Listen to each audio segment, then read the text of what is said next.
Tirat Parashat Shemot, Chelek, Vav, Sicha Bet. Alors, dans la paracha, on voit que les Égyptiens, ils ont servi les Bnei Israël, ils leur ont mené la vie dure, ils les ont fait travailler avec le ciment, avec les briques. Et le passouk, il dit quoi? Ils ont rendu amère la vie des Juifs par un travail dur, par le ciment et les briques, par un travail dans le champ et par tout travail. Alors, le rabbi pose la question, il dit, dans la Gemara, on demande pourquoi on sépare. D'abord, t'as le travail avec le ciment et les briques, après, t'as le travail avec dans le champ, après, t'as tout le travail. Pourquoi t'as pas tout regroupé en un seul truc? Alors, la réponse simple, c'est que comme c'était ce qui avait, le travail qui avait été imposé en premier, alors on le met en premier pour dire que c'est par là que ça a débuté. On sait que la Torah ne dit rien au hasard, et la Torah est pointilleuse, donc en vérité, on voit que ici, forcément que c'est quelque chose, c'est pas juste c'est le premier dans le temps, c'est le premier dans l'importance. Ça veut dire que c'était la chose la plus dure et la chose à partir de laquelle toutes les autres conséquences néfastes du travail dur, en vérité, tout découlait de ce travail-là du ciment et des briques. On voit que c'était même le travail essentiel au final, parce que même quand Aaron et Moshe ils ont été voir Pharaon, quand Pharaon il s'est énervé, comment il a voulu punir les Bénis Israël en disant bah vous savez quoi, vous allez faire les briques vous-même. C'est-à-dire qu'en vérité, ça même c'était déjà le travail le plus important et c'est sur ça qu'il les a punis. Il leur a pas il leur a pas donné une punition sur autre chose. Et plus que ça, c'est que pendant tout le temps de l'esclavage, l'essentiel du temps il le passait dans ce travail-là des briques. Pourquoi? Il y a un midrash qui dit que quand on dit avodat perer, befarer, avec dureté, on peut dire beperar, avec une voix, avec une bouche, avec une parole douce. Pourquoi? Pharaon au début il leur a dit venez avec moi, il a commencé lui-même à prendre l'appel, à travailler.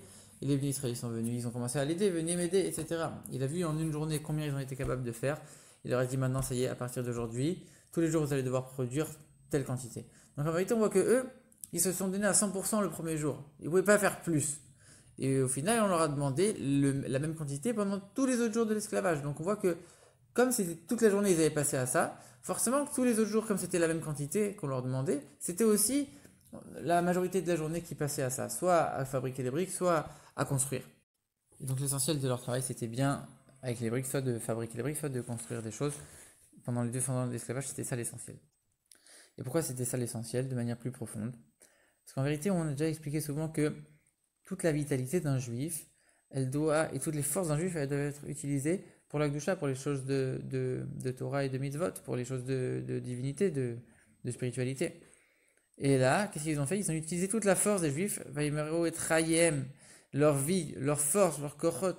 Ils ont tout utilisé pour construire des villes pour Pharaon, donc des villes de Touma. Et au lieu d'utiliser toutes les forces qui étaient censées être utilisées dans la Gdusha, ils ont pris toutes ces forces et ils les ont utilisées pour construire des choses dans la Touma.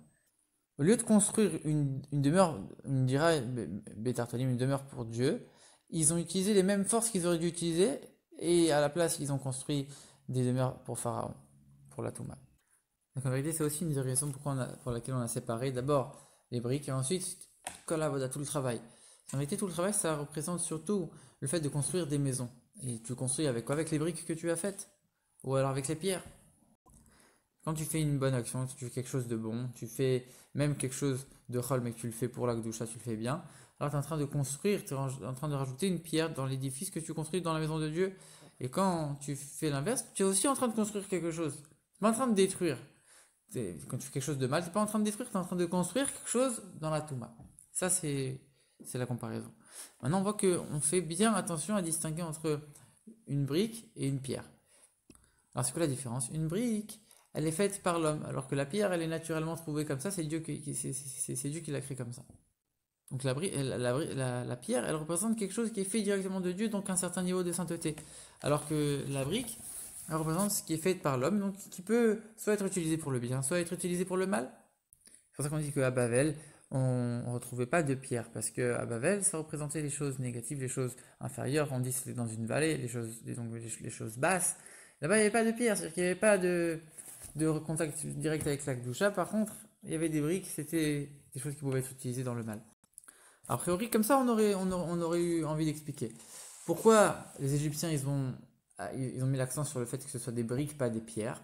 Parce qu'en vérité, voilà, il voulait descendre la vitalité des Juifs au plus bas possible. Et comme la brique, elle n'a pas de sainteté, elle représente quelque chose qui est plus bas, alors ils ont choisi les briques. Rabbi dit en vérité, non. On doit se dire le contraire. Comme ils ont voulu utiliser les forces les plus élevées des Juifs, les forces les plus profondes, les forces les plus gdoshot des Juifs, et les utiliser dans la Touma, alors au contraire, ils auraient dû prendre des pierres. Ils auraient dû prendre le niveau le plus haut et le descendre dans la clipa. Au contraire, ça aurait dû être l'inverse complètement. Ils auraient dû utiliser des pierres pour dire voilà, tous les niveaux les plus hauts, c'est ça qu'on va vouloir descendre. Mais la brique, elle est déjà basse. Qu'est-ce que tu as besoin de la descendre encore plus? Donc en vérité, par ça, on comprend que forcément, il y a une qualité supérieure dans la brique. Une qualité qui était tellement élevée que c'est pour ça que les Égyptiens, ils ont choisi. Quand on dit qu'ils ont choisi, c'est pas eux, ils connaissaient pas la Chassidut, ils connaissaient pas la Kabbalah, mais qu'en vérité, Hachem, il a fait les choses, leur sar, leur ange, il a fait des choses de telle et telle manière, parce que profondément, dans le ciel, c'est comme ça que ça se passait. Alors, qu'est-ce qu'on voudrait répondre? En vérité, justement, c'est du fait que la brique, elle est moins liée à la sainteté, c'est pour ça qu'ils l'ont choisi. Parce qu'en vérité, par ça, ils vont utiliser encore plus la Kedusha. Pourquoi? Parce qu'on sait que, comme on l'a dit, quand on dit de faire de ce monde-là une demeure pour Dieu, Mordekan, en vérité, il explique. À chaque fois qu'on descend plus bas et plus bas et plus bas, et qu'on fait résider Dieu dans un niveau encore plus bas et encore plus bas, et bien par ça, notre travail il est encore plus grand. On est en train d'amener Dieu dans les niveaux les plus inférieurs. Et c'est ça le travail d'un juif. Alors justement, le travail le plus haut, c'est quoi? C'est de descendre Dieu dans les choses les plus basses. Et donc du coup, toi, tu aurais dû... Ça, c'est ça que les Égyptiens ils auraient dû penser. Tu vas prendre les briques, que c'est le niveau le plus bas, et dans lequel tu aurais été censé amener la Gdusha, parce que c'est le niveau le plus bas, donc amener la Gdusha dans le niveau le plus bas. Et ça, je vais te prendre et je vais t'empêcher de le faire, je vais te l'utiliser dans l'impureté. C'est la même chose avec le Beth Amikdash et le Mishkan, comme on sait. Le Mishkan était fait essentiellement de tzoméar, de végétal, alors que le Beth Amikdash était fait essentiellement de minéral, donc il descendait encore plus, la dira Betartonim était encore plus forte. Mais le Rabbi dit en vérité, on ne peut pas se suffire d'une réponse pareille. Parce que si tu dis ça, alors ça veut dire que ça c'est que la partie qui est construction qui marche comme ça. Mais on a vu tout à l'heure que l'essentiel et une très grande partie c'était dans le fait de fabriquer les briques elles-mêmes. L'essentiel du travail c'était dans la fabrication des briques. Alors c'est quoi? Il y a quoi en plus? Qu'est-ce qui se cache dans cette fabrication qui est tellement élevé, qui est tellement important, à tel point qu'ils ont concentré l'essentiel du travail là-dessus pour utiliser les forces spirituelles des Juifs dans ça. Et pour bien comprendre ça, il faut déjà mieux comprendre c'est quoi la différence, comme on a dit, entre le Mishkan et le Beth Amikdash. Si tu m'avais dit que le Mishkan n'était fait que de végétal, alors on aurait bien compris. Le Beth Amikdash était fait de minéral, donc ça rentrait beaucoup plus dans la matière, beaucoup plus bas, et donc il y avait beaucoup plus d'Irabetartim dans le Beth Amikdash. Mais maintenant on voit une chose, c'est que le Mishkan, il n'était pas fait que de végétal. Le Mishkan, il était aussi fait de minéral. Comme on voit que le sol du Mishkan, il était fait de terre. Comme on dit d'ailleurs avec la sota, il va prendre un peu de hafar du Mishkan et il va mélanger avec de l'eau. Donc on voit que dans la on voit clairement que le sol il était en minéral. Alors dans ce cas-là, comment ça marche? Pourquoi tu dis que maintenant le sol il était en minéral? Pourquoi on n'a pas fait tout le Mishkan en minéral? Et même si le sol était en minéral, pourquoi ça n'a pas suffi pour faire du Rabbi Tartalim? Alors en vérité, la différence elle se trouve là. Quand la divinité elle s'exprime dans les mondes inférieurs, il y a deux qualités. Une première qualité, c'est de voir comment la divinité elle descend bas, comment Dieu il va descendre dans les niveaux les plus bas. Ça montre que Dieu il est infini. Si on dit Dieu il peut pas descendre là, ah non, là, non. C'est-à-dire que Dieu il est limité à ce niveau-là. Dieu il peut pas descendre là-bas, c'est trop. Dieu il est limité, il descend partout, même dans les niveaux les plus bas. Et c'est ça qu'on voit avec Avraham Avinu, qu'il nage pas sur tout le monde, même les Arabes qui se procèdent à la poussière de leurs pieds. Il n'y avait pas de limite dans sa hashpa. Ça, c'est la première chose. C'est descendre le plus bas possible. Ça, c'est la qualité de la divinité qui s'exprime dans ce monde. La deuxième qualité, c'est quoi? C'est de faire en sorte que le monde lui-même, la chose qui est basse elle-même, elle va reconnaître la divinité. Elle va devenir un kéli pour recevoir la divinité, pour faire de ce monde une demeure pour Dieu. C'est-à-dire que le Tarton lui-même, il va reconnaître la vérité de Dieu, il va accepter, il va voir la vérité de Dieu. Et ça, c'est une qualité beaucoup plus grande que le fait de descendre bas. En vérité, ça nous amène à un klal dans Chassidut, qui est que le fait que l'autre reçoit, ça c'est beaucoup plus fort que la hashpa elle-même. Et ça, on appelle ça que shoresh hakelim na'ale mi shoresh ha'or. Le shoresh, la racine du keli, il est plus haut que la racine du or. Ça veut dire quoi? On dit par exemple quelqu'un qui est un Baal Chesed, il aime donner, eh ben, il aura un plus grand plaisir dans le fait que l'autre va recevoir que dans le fait que lui va donner. Le fait que l'autre reçoit, ça c'est un plaisir beaucoup plus fort pour lui que le fait même de donner. Et comme Abraham Avinu, quand il ne pouvait pas avoir des invités, il a eu une grande souffrance de ça. Donc ici c'est la même chose, quand le or il va être mieux accepté, il va être reçu par le monde lui-même, il va reconnaître, que le monde lui-même il va reconnaître la divinité, ça c'est quelque chose de beaucoup plus haut. Et ça c'est la différence entre le Mishkan et le Beth Amikdash. Le Mishkan c'était le fait de descendre le plus bas possible, le Beth Amikdash c'était le fait que le Tarton lui-même il va reconnaître la divinité. Dans le Mishkan il y avait il y avait plusieurs degrés. Il y avait le toit qui était fait avec des animaux, donc ça c'était quelque chose de vivant, c'était des animaux. Ensuite il y avait les murs qui étaient faits avec quelque chose de végétal, et le sol qui était fait avec quelque chose de minéral. Et donc ça montre la descente du haut vers le bas. Et donc en vérité, dans cette manière-là, il y a plusieurs niveaux. Il y a le haut, ensuite il y a le milieu, ensuite il y a le bas, c'est-à-dire qu'il y a les hauts niveaux, et tu descends jusqu'à ce que tu arrives dans le plus bas. Alors c'est vrai que tu descends dans le plus bas, mais le plus bas, il arrive en dernier. Le plus bas, il passe après tout le monde. Le plus bas en vérité, il n'a pas d'importance quelconque. C'est que, bon, ok, tu descends aussi dans le plus bas, mais tu vas partout. Alors que dans dans le Beth Amikdash, le domaine, il était prédominant. Ça veut dire quoi? C'est que le Gashmi lui-même, il reconnaît la divinité. C'est ça l'essentiel. C'est pas que, le or, il va descendre, alors il va aussi descendre vers moi. Non, c'est lui-même, il va être un Kali pour recevoir ce or-là. Malgré tout, ni l'un ni l'autre, c'est ça le vrai Inyan de Dirabet Artonim. Le vrai Inyan de Dirabet Artonim, il sera atteint uniquement quand Mashiach viendra, et encore plus quand il y aura la Triyat Ametim. Et ça, ce sera un Mehen Olamaba, mais pour l'instant, c'est pas une vraie Dirabet Artonim, que ce soit le premier, que ce soit le Beth Amikdash ou que ce soit le Mishkan. Et comment on peut expliquer ça? Parce qu'on sait que l'Admorazaken, il dit comme ça. Ni tave akadosh baruch hu liyot lo Dirabet Artonim. Dieu, il a désiré avoir une demeure dans ce monde-là. Mais un désir, une envie, sur ça, il n'y a pas de question. Ça, c'est ce que l'Admorazaken explique.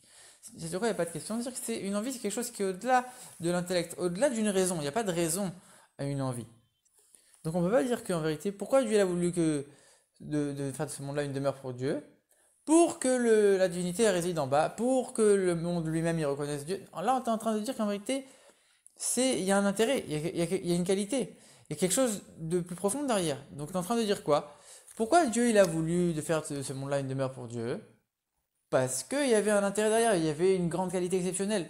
Il y avait soit donc le Mishkan ou le Beth Amikdash, donc soit faire soit descendre le plus bas possible, soit faire que le Gashmi lui-même il va reconnaître. Mais dans les deux cas, il y a une très grande qualité, il y a un très grand avantage. Et donc dans ce cas-là, tu es en train de dire, c'est plus vraiment une envie qui est illimitée. C'est pas une envie qui n'a pas de raison. Tu es en train de dire, non, voilà, il y avait une raison, et voilà la raison. Alors qu'en vérité, il n'y a pas de raison. Dieu il a voulu de faire de ce monde-là une demeure pour lui parce que il a voulu. Et c'est comme ça. Et donc si tu es en train de limiter, que ce soit au Beth Amikdash ou au Mishkan, tu es en train de limiter un but particulier et donc tu es en train de limiter l'envie de Dieu. Et donc c'est pour ça que c'est ni l'un ni l'autre et que le vrai Dirabet Artonim, ce sera quand Mashiach sera là. Alors dans ce cas-là, c'est comment qu'on fait Dirabet Artonim? Donc c'est quoi clairement, comment on peut faire? Alors sur ça, la Noirzaken, il dit que il faut descendre dans le niveau le plus bas. C'est quoi le niveau le plus bas? C'est le niveau où il y a tellement d'obscurité qu'il n'y a que de la Klippa, il n'y a que de la Sitra Achara. Il n'y a que des choses qui sont complètement contre Dieu, au point de dire qu'il n'y a pas de Dieu et que c'est elles qui se sont créées elles-mêmes. En vérité, il faut descendre dans le niveau qui est tellement bas que c'est tout le contraire de Dieu. Ils veulent faire tout le contraire de Dieu, c'est tout le contraire de l'existence de Dieu, ils sont contre Dieu, ils sont dans le niveau de l'impureté la plus totale. C'est là qu'il faut descendre pour ramener Dieu, ça c'est Dirabet Artonim. Et en vérité, comment un juif il peut faire Dirabet Artonim, même dans les choses qui sont tellement basses, qui sont impures, qui sont contre Dieu comme ça? Alors, il y a des fois où on va dire, là il faut dévoiler la source de la chose, parce que la source elle est positive, et Dieu il crée pas de choses négatives. Il faut dévoiler la source pure, etc. Le Rabbi dit non ici. Ici, ils n'ont pas de source pure, ils n'ont pas de bonne source. C'est du mal à 100%. Il y a 0% de bien à élever. Donc, il n'y a rien à raffiner, il n'y a rien à élever. La seule chose pour faire Dirabet Artonim, c'est de briser la Klippa. C'est de l'enlever, de l'éclater complètement. Et c'est ça même qui crée quelque chose de nouveau, que le juif lui-même il crée par lui-même, par son travail. Donc il crée la Dirabet Artonim. Donc il détruit la Klippa et il crée Dirabet Artonim. Et donc descendre dans un niveau tellement bas, ça c'est sûr qu'il n'y a pas de raison, c'est pas quelque chose qui vient du Sechel. Et donc ça correspond à ce qu'on a dit, c'est pas quelque chose qui a une raison. Donc ça c'est forcément, ça vient de l'essence même de Dieu. C'est Dieu, l'essence même de Dieu qui a voulu, sans raison. Et donc par ça on atteint ce niveau-là. Il n'y a que le niveau de l'essence de Dieu qui peut transformer un niveau aussi bas en Gdusha. Donc par ça on va comprendre pourquoi l'essentiel du travail en Égypte c'était de fabriquer ou de construire avec les briques, justement. Comme on voit que les briques, d'abord, il faut former la forme de la brique et ensuite il faut la cuire. Comme on voit dans la tour de Babel qu'ils ont dû cuire les briques. Mais dans la halakha, on sait qu'on fixe quelque chose que quand on cuit un ustensile en argile, il est considéré comme une nouvelle metsiout. Il a complètement changé, il n'a plus rien à voir.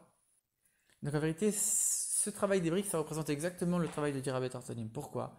Comme on l'a dit, d'abord tu dois briser la chose, briser l'impureté. La brique qui représente toute l'impureté, comme on a dit que c'était Babel, que c'était les choses qui sont faites par l'homme qui peuvent descendre très bas. Tu vas briser ça. Tu vas la cuire, tu vas briser toute cette mitziout de briques complètement. Tu vas briser la klipa et la sitra achara pour faire Dirabet Artanim. Ça c'est la première étape.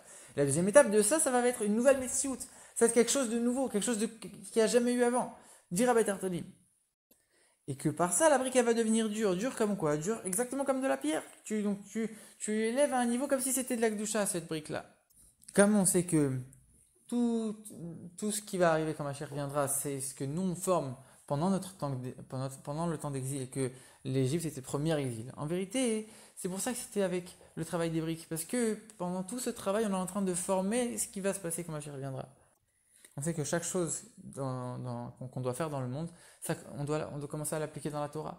Alors, commencer à cuire les briques dans la Torah, c'est cuire, ça s'appelle l'ibun il cheta, de cuire la halachot, c'est-à-dire de bien réfléchir, de bien étudier, de bien écarter chaque halakha, de savoir, de faire le birour dans chaque halakha, exactement, de savoir l'étudier à 100%. Et que par ça on va mériter le dévoilement de la profondeur de la Torah, mais la vraie profondeur, celle que Mashiach viendra dévoiler. Et que par ça on aura la vraie Dira Betartonim avec la venue de Mashiach.